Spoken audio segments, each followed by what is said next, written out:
Good morning, students. As we have read in our last class about a girl of 10 years whose name was Tilly Smith, who was a British school girl. पिछली class में हम लोगों ने Tilly Smith के बारे में पढ़ा था, जिसने कोशिश की थी कई जानों को बचाने की। सो स्टूडेंट्स, जैसा कि हम लोग लास्ट क्लास में पढ़े थे, उसको एक थोड़ा सा अगर हम लोग मीन्स लास्ट जो पैराग्राफ था उसको अगर हम लोग थोड़ा सा रिपीट करें तो हमने ये पढ़ा था कि वो जो लड़की थी टिली स्मिथ, जब सुनामी की लहरें शुरू हुई, अपने उफान में शुरू हुई, तो टिली स्मिथ को थोड़ा सा सेंस हो गया था कि कुछ गड़बड़ है। इसलिए टिली स्मिथ ने कोशिश की थी ये समझने की कि ये एक्चुअली कोई डिज़ास्टर होने वाला है, बिकॉज उसको याद आया कि उसके स्कूल के ज्योग्राफी टीचर ने उसको सुनामी के ऊपर वीडियो कभी दिखाया था। ठीक है, वो जो वीडियो दिखाया गया था उसको, वो 1946 का वीडियो दिखाया गया था उसके टीचर के द्वारा। उसके टीचर ने उसको ये दिखाया था कि 1946 में हवाइन आइलैंड्स में जो सुनामी आई थी उससे क्या तबाही मची थी। और इवन सिर्फ इसकी ही बात नहीं है सुनामी की, बल्कि तो उसके ज्योग्राफी टीचर ने और अन्य भी वीडियोस, जैसे कि उसको अन्य वीडियोस भी दिखाए, ठीक है, जिसमें अर्थक्वेक्स, वॉल्केनोस और लैंडस्लाइड्स के भी वीडियोस को दिखाए गए थे। तो उसको याद आया कि अगर नेचुरल डिज़ास्टर होता है तो इस प्रकार की परिस्थितियां बनती है, तो उसको एक अंदाज़ा हो गया था कि सुनामी आ रही है। अब आगे पढ़ते हैं। Tilly started to scream at her family to get off the beach. She talked about an earthquake under the sea. She got more and more hysterical, said her mother Penny. I did not know what a tsunami was, but seeing my daughter so frightened, I thought something serious must be going on. तो Tilly ने बीच पे रह करके जोर जोर से चिल्लाना शुरू कर दिया, अपने पारिवारिक सदस्यों की तरफ देख करके चिल्लाना शुरू कर दिया। उसने कहा कि समुद्र के अंदर में भूकंप आ रहा है, यानी कि अर्थक्वेक जो है वो समुद्र के अंदर में आ रहा है, और अर्थक्वेक जो समुद्र के अंदर में आता है उसे हम सुनामी नाम देते हैं। वो और ज़्यादा पागलों की तरह चिल्लाने लगी। उसकी माँ ने कहा, मुझे नहीं पता कि सुनामी क्या है, लेकिन अपनी बेटी को इतनी डरी हुई और इतनी पागलों जैसी हरकत करते हुए देख करके, चिल्लाते हुए देख करके, उनकी माँ पेनी को ये तो समझ में आ गया था कि कुछ है जिसे हमारी बेटी हमसे ज़्यादा जानती है, और ये जब ऐसे बोल रही है तो ये खतरे की घंटी हो सकती है। Then Tilly's parents took her and her sister away from the beach to the swimming pool at the hotel. A number of other tourists also left the beach with them. Then it was as if the entire sea had come out after them. I was screaming, "Run!" The family took refuge in the third floor of the hotel. The building withstood the surge of 3 tsunami waves. If they had stayed on the beach, they would not have been alive. The Smiths later met other tourists who had lost entire families. Thanks to Tilly and her geography lesson, they had been forewarned. Tilly went back to her school in England and told her classmates her terrifying tale. तो students देखो क्या होता है कि Tilly के जो parents हैं वो उसकी बात मानते हैं, अपनी बच्ची की बात मानते हैं, और वो समुद्री किनारे से हट करके एक होटल की तरफ भाग जाते हैं। वो ये भी देखते हैं साथ साथ कि और भी अन्य कई सारे टूरिस्ट हैं जो वहां से भाग रहे हैं, और ऐसा लग रहा था जैसे कि लहरें उनका पीछा ही कर रही हो। वो जोर जोर से चिल्लाते हुए परेशान होते हुए, एक दूसरे को प्रोत्साहित करते हुए कि दौड़ो दौड़ो, वो होटल की तरफ एक बड़े होटल की तरफ भागने लगे। समुद्री किनारे से दूर एक बड़े होटल तक पहुंचने के बाद वो तीसरी मंजिल पर सहारा लिए। तीसरी मंजिल में जाकर के वो आश्रय लिए, क्योंकि उन्होंने कभी सुना होगा, ये एक्चुअली टिल्ली ने ही कभी सुना था कि ये वो बिल्डिंग है होटल की जिसने पहले की भी 3 सुनामी लहरों को सहा है। यानी कि जैसे कि कोई बिल्डिंग अगर बहुत बढ़िया से बनाई जाए, बहुत सारे प्रिकॉशंस रख करके, कुछ एक्स्ट्रा एक्स्ट्रा चीज़ें डाल करके, extra materials which are resistant to the earthquake और सुनामीज, अगर ऐसे मटेरियल डाल करके अगर हम अपनी बिल्डिंग बनाते हैं, हम अपना घर बनाते हैं जो भूकंप या सुनामी की लहरों को सहने की क्षमता रखता है, तो ऑब्वियसली ऐसे मटेरियल, कुछ विशेष मटेरियल्स होते हैं जो सुनामी या अर्थक्वेक से किसी बिल्डिंग को रेजिस्ट करते हैं, यानी रोकते हैं या प्रिवेंट करते हैं। तो हो सकता है कि वो बिल्डिंग विशेष मटेरियल से बनाई गई हो, उसमें ऐसे विशेष मटेरियल्स हो, क्योंकि उस होटल का इतिहास रहा था कि 3 सुनामी लहरों को उसने सहा था और उसको कुछ नहीं हुआ था। और ये बात तो तय है कि अगर वो परिवार, टिल्ली का परिवार, समुद्री किनारे रहता तो यकीनन जो है वो लोग की मौत हो जाती। तो वो लोग उस बड़े होटल के तीसरी मंजिल पर आश्रय लिए। उसके बाद उन्होंने ये भी पाया, और भी कुछ लोगों को उन्होंने पाया जो तीसरी मंजिल पर आ रहे थे या अन्य मंजिलों पर भी जा रहे थे। कुछ लोग जो उनकी मंजिल पर आए, उनसे बातचीत करके बाद में उन्हें पता चला कि कई सारे ऐसे लोग हैं जिन्होंने अपना पूरा परिवार खो दिया है। धन्यवाद हो टिल्ली का कि, और उसके ज्योग्राफी के, भूगोल के लेसन्स का, भूगोल की शिक्षा का, कि उसको पहले से पता चल गया था कि वो समुद्री बीच में क्या होने वाला है। तो इस तरह से टिल्ली जो है, बाद में जब सब कुछ सही हो गया और टिल्ली जब स्कूल जाने लगी, जितने लोग भी बचे होंगे उन बच्चों की ग्रुप में, तो जब वो अपने क्लास को बाद में कुछ समय बाद ज्वाइन की, क्लास जब सुचारू रूप से कुछ समय बाद चली, तब टिल्ली ने अपनी सारी बातें, ये पूरी भयानक कथाएं, कहानी अपने दोस्तों को बताई थी। तो आगे बढ़ते हैं और देखते हैं कि आगे क्या होता है। तो ये जो अभी हम लोगों ने पढ़ा, ये पार्ट 2 है इस स्टोरी का, ठीक है। इस स्टोरी का ये पार्ट 2 है और यहीं पर ये पार्ट 2 खत्म होता है। द सुनामी स्टोरी का पार्ट 2 यहीं एंड होता है। अब हम लोग पढ़ने वाले हैं पार्ट 3। तो देखो, look carefully at the picture of the boy and his dog and try to describe the things that you see using just words and phrases. Either the teacher or one of the students can write down the words and phrases on the blackboard.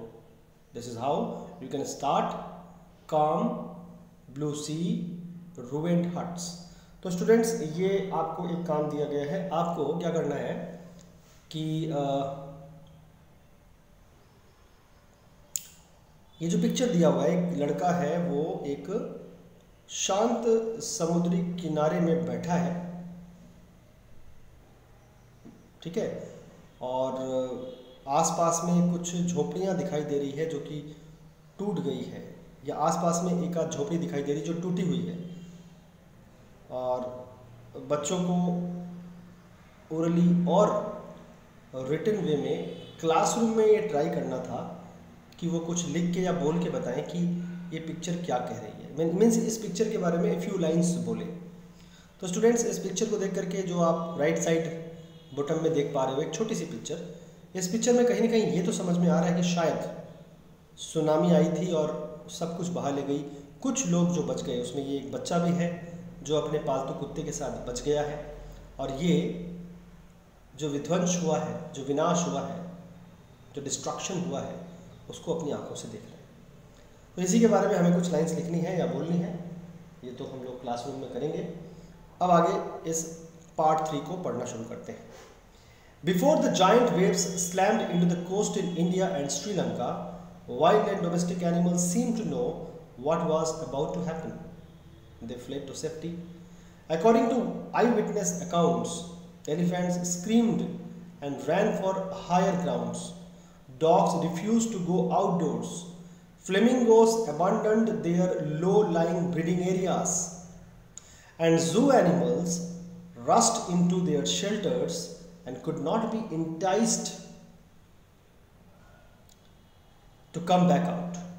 तो देखो student क्या हुआ, अब ये कोई तीसरा किसी दृश्य के बारे में बात की जा रही है जिसमें यहाँ इससे पहले कि वो बड़ी बड़ी लहरें आती भारत और श्रीलंका के समुद्री तटों पर, जानवरों को कहते हैं पहले से एहसास हो जाता है। नेचुरल डिज़ास्टर्स जब होने वाले होते हैं तो कुछ समय पहले, इतना समय पहले उनको एहसास हो जाता है कि वो अपनी जान बचा पाएँ। ये जो एक प्रकार का सेंस है, एक्स्ट्रा सेंस, ये भगवान ने जानवरों को दिया है, ये हम इंसानों के पास नहीं है। तो जानवरों को पहले से पता चल जाता है कि हाँ यहाँ पर एक नेचुरल डिज़ास्टर होने वाला है। तो जब इंडिया और श्रीलंका में सुनामी की लहरें आने वाली थी, उसके ठीक कुछ समय पहले जंगली और पालतू जानवरों को एहसास हो गया था कि वो लोग जो है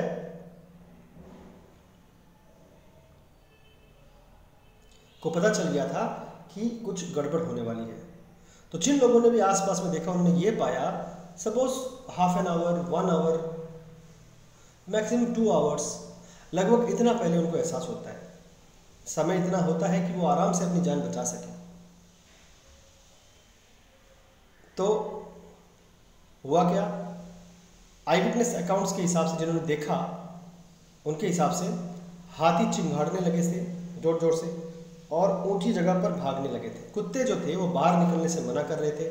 फ्लैमिंगोस नाम के बड़े बड़े पक्षी जो होते हैं, जो आमतौर पर समुद्री किनारे रहते हैं या समुद्री किनारे समुद्री तटों पर अक्सर अपने अंडे देते हैं, वो जगह छोड़ करके दूसरी जगह पर जा कर के अपने आप को बचाने की कोशिश कर रहे थे।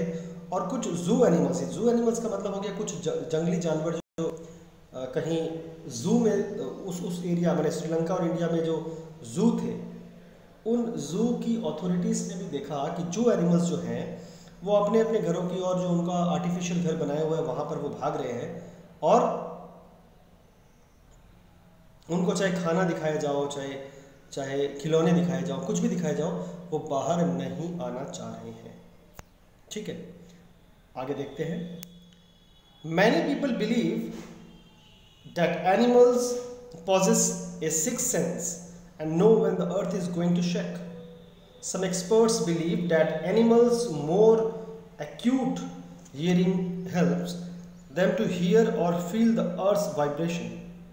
They can sense an approaching disaster long before humans realize what is going on. तो देखो स्टूडेंट्स, क्या होता है कि ये लोगों की मान्यता है और ये सच भी है कि जानवरों में एक ऐसा सेंस होता है जिसको अक्सर हम लोग सिक्स सेंस कहते हैं। सिक्स सेंस तो इंसानों में भी होता है, लेकिन नेचुरल डिजास्टर्स को पॉइंट आउट करने का सेंस इंसानों में नहीं है। अनुमान भले इंसान लगा ले, लेकिन नेचुरल डिजास्टर होने ही वाला है, ये पक्के रूप पर इंसान बोल नहीं पाएंगे। उनमें वो सेंस गॉड गिफ्टेड नहीं है। लेकिन हाँ, जानवरों में ये six sense specially from the area of recognising the natural disaster बहुत ज़्यादा होते हैं। और पृथ्वी में अगर कोई कंपन हो या कुछ उन्हें एहसास हो तो वो पहले से समझ जाते हैं। कुछ विशेषज्ञ ये भी मानते हैं कि जानवरों में सुनने की क्षमता बहुत ज़्यादा होती है, बहुत ज़्यादा, यानी इंसानों से कई गुना ज़्यादा जानवरों में सुनने की क्षमता होती है। इसलिए जानवर अपनी सुनने की उच्चतम शक्ति के कारण ही वो समझ पाते हैं कि क्या होने वाला है। वो लोग नेचुरल डिजास्टर्स को पहले ही समझ जाते हैं। We cannot be sure whether animals have a sixth sense or not, but the fact is that the giant waves that trolled through the Indian Ocean killed more than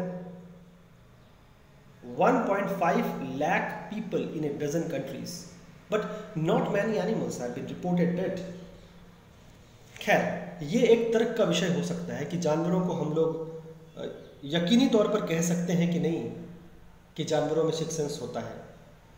हो सकता है कि हो, कुछ लोगों का ये भी मान्यता हो सकता है कि ना हो, लेकिन सच्चाई तो ये है कि जब वो ऊंची ऊंची लहरें इंडियन ओशन में आ रही थी, इंडियन ओशन से आ रही थी,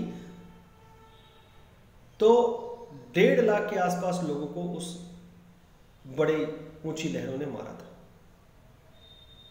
लेकिन ये बड़ी कमाल की बात रही कि ज़्यादा जानवर मरे हुए नहीं पाए गए। मान लो 1.5 लाख अगर लोग मरे होंगे तो उनकी संख्या में जानवर बहुत बहुत नेग्लिजिबल, ना के बराबर मरे होंगे। तो ये कहीं ना कहीं साबित करता है, जानवरों का इतना कम संख्या में मरना ये साबित करता है कि जानवरों में सिक्स सेंस इंसानों से ज़्यादा होता है। अब आगे बढ़ते हैं। Along India's Cuddalore, where thousands of people perished, buffaloes, goats and dogs were found unharmed. The Yala National Park in Sri Lanka is home to a variety of animals including elephants, leopards and 130 species of birds. 60 visitors were washed away from the Patanangala beach inside the park. But no animal carcasses were found, except for 2 water buffaloes. About an hour before the tsunami hit, people at Yala National Park had observed 3 elephants running away from the Patanangala beach.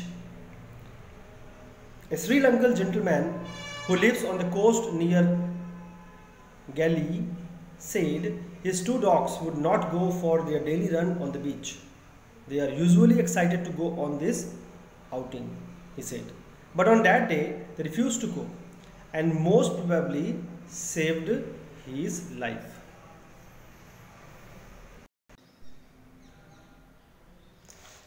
तो जैसा कि हम लोगों ने भी पढ़ा कि Indian ocean में जो सुनामी की लहरें आई थी उसने लगभग 1.5 लाख लोगों की जानें ली, और उन जानों में इंसानों की तुलना में जानवरों की संख्या ना के बराबर थी। भारत के कुडालोर कोस्ट यानी कुडालोर नाम का स्थान, समुद्री तट, वहाँ पर हजारों लोगों की जानें गई, कई सारे भैंसों की जानें गई, बकरियों की जानें गई, कुत्तों की जानें गई।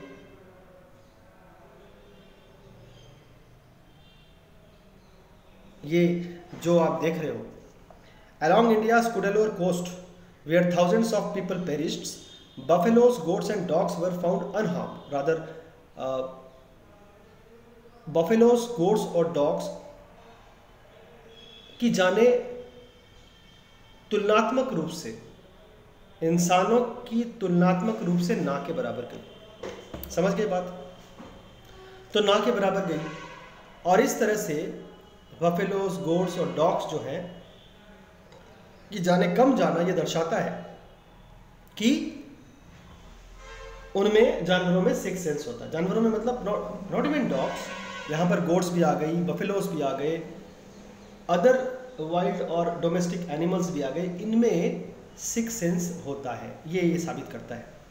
The Yala National Park in Sri Lanka is home to a variety of animals including elephant, leopards and 130 species of birds.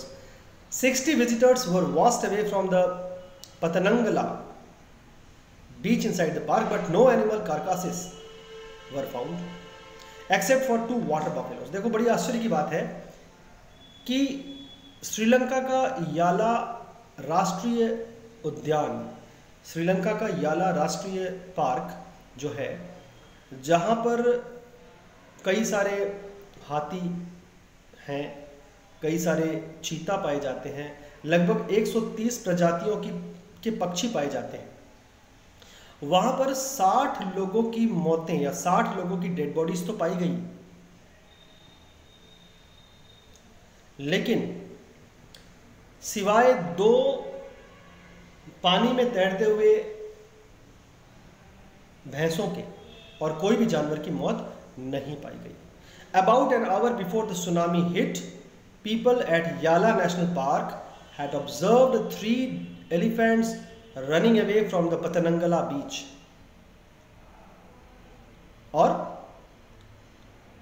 पतनंगला भी एक समुद्री तट है, और वहाँ पर सुनामी आने के लगभग 1 घंटे पहले 3 बड़े बड़े हाथियों को जोर से भागते हुए देखा गया। पतलंगला बीच से भागते हुए देखा गया। A Sri Lankan gentleman who lives on the coast near Galle या गैली said his 2 dogs about would not go for their daily run on the beach। एक श्रीलंकन इंसान ने ये कहा, जो कि समुद्री तट पर ही रहता है, उसने ये कहा कि उसका पालतू कुत्ता जो है वो रोजमर्रा की जो चलने की आदत है, वॉकिंग की आदत है, वहां जाने से मना कर दिया। आमतौर पर उसका जो पालतू कुत्ता है वो घूमने फिरने का शौकीन है, सुबह जाने का शौकीन है, लेकिन उस दिन वो नहीं गया आउटिंग के लिए, मतलब वो समुद्री किनारे जाने से मना कर दिया। और इस तरह से उसने अपनी और अपने मालिक की जान बचाई। तो स्टूडेंट्स, ये जो हम लोगों ने पार्ट 1, पार्ट 2 और 3 पढ़ा, चैप्टर का नाम था द सुनामी, तो इसमें आपको समझ में आ गया बढ़िया से कि 26 दिसंबर 2004 को जो है Thailand, Andaman and Nicobar islands, Tamil Nadu coast, इन सब स्थानों पर जो सुनामी की लहरें आई थी 26 दिसंबर 2004 को, उसी की घटनाएं हैं। मतलब जीवित बचे लोगों का इंटरव्यू लिया गया होगा और उस इंटरव्यू को बेस करके ये स्टोरीज या पार्ट 1, पार्ट 2, पार्ट 3 जो है राइटर के द्वारा रची गई होगी, बनाई गई होगी। तो इस तरह से ये चैप्टर ख़त्म होता है और आज जो है हम लोग यहीं तक छोड़ देते हैं। आज हम लोग और आगे की बात नहीं करेंगे, क्योंकि पहले आपको जो ये तीनों पार्ट पढ़ाए गए हैं मेरे द्वारा, इन पार्ट्स को आप अच्छी तरह से दोबारा ज़रूरत हो तो वीडियो को रिप्ले करके इन तीनों पार्ट्स को बढ़िया से समझ लो। और अपनी नेक्स्ट क्लास में हम लोग जो आपका टेक्सचुअल क्वेश्चंस हैं, नेक्स्ट पार्ट में जो आपकी टेक्सचुअल क्वेश्चंस आपकी बुक में दी हुई है उनको हम लोग डिस्कस करेंगे।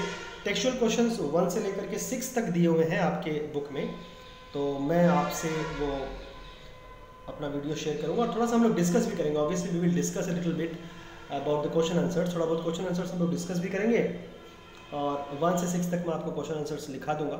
फिर वर्किंग विथ लैंग्वेज है और उसके बाद स्पीकिंग एंड राइटिंग पोर्शन है जिसको हम लोग बाद में कर सकते हैं। फिलहाल के लिए मैं सोच रहा हूँ कि आपको एक राइटिंग पोर्शन होमवर्क दे देता हूँ, जो कि आपकी बुक में दिया हुआ है। स्पीकिंग एंड राइटिंग पोर्शन में एक राइटिंग पोर्शन है, जो वैसे तो 2 राइटिंग पोर्शन दिया हुआ है, लेकिन उसमें से एक राइटिंग पोर्शन मैं सोच रहा हूँ आपको होमवर्क दे देता हूँ। तो स्टूडेंट्स, आप जैसा कि देख पा रहे हो, स्पीकिंग एंड राइटिंग पोर्शन का एक पर्टिकुलर क्वेश्चन मैं आपको होमवर्क देने वाला हूँ, जो उसको एक बार पढ़ लेते हैं। नंबर 1 है, suppose you are one of the volunteers who went to the Andaman and Nicobar islands for relief work after the tsunami. You work in the relief camps distributing food, water and medicine among the victims.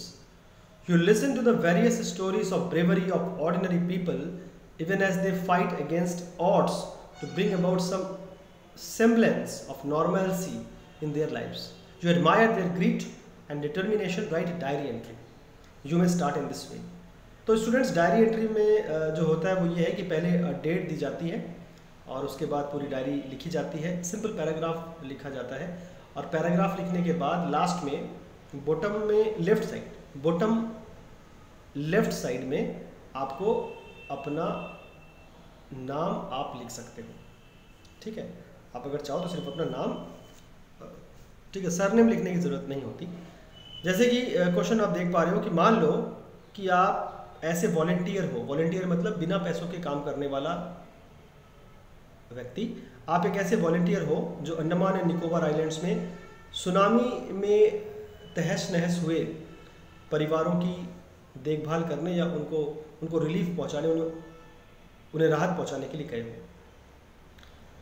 आप relief camps में काम करते हो और आपका काम है खाना डिस्ट्रीब्यूट करना, पानी डिस्ट्रीब्यूट करना और दवाइयाँ जख्मी लोगों को डिस्ट्रीब्यूट करना।